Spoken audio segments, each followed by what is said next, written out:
Pesanga lobo kona danse na yo Nalingi na bina na yo Nalingi na danse na yo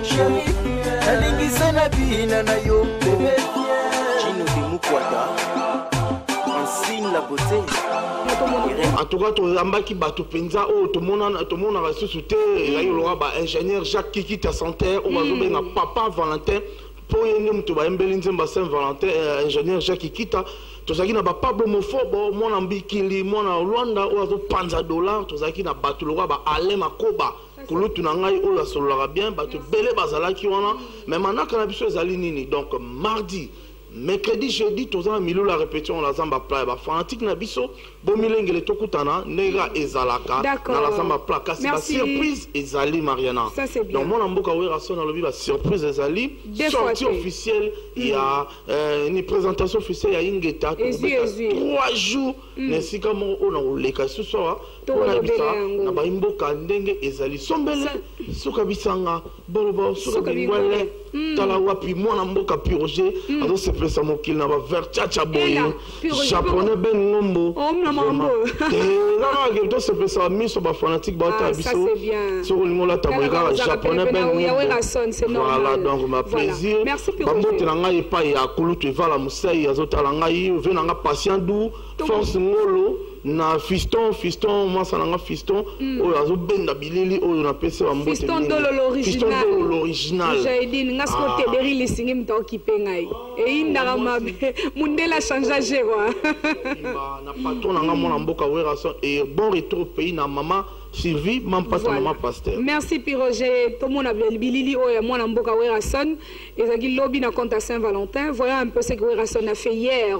na salle Algarve na cabine d'Awana na Beauvant et je vous retrouve tout juste après ça la plaisir na Igenzinga Mvwandu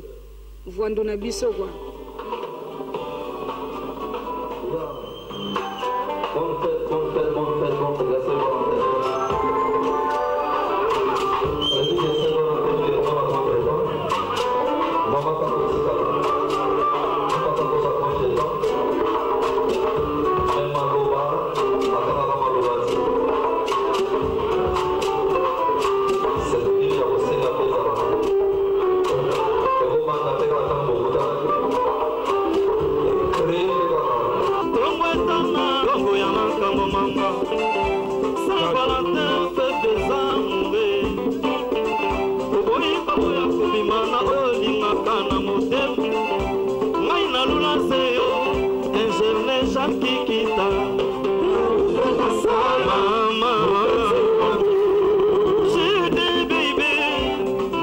Chantal Matabisi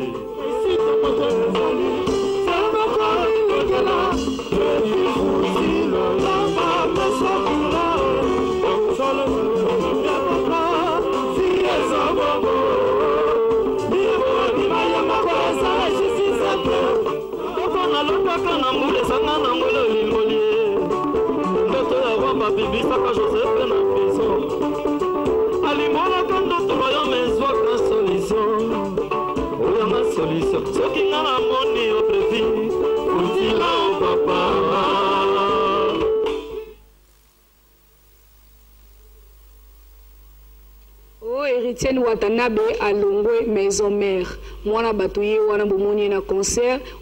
ebetamaki lobby na compte à Saint-Valentin ce qu'on après lobby to alongwaki avant-hier voilà tout ça comme information vraie c'est que sûr Héritienne Watanabe bel et bien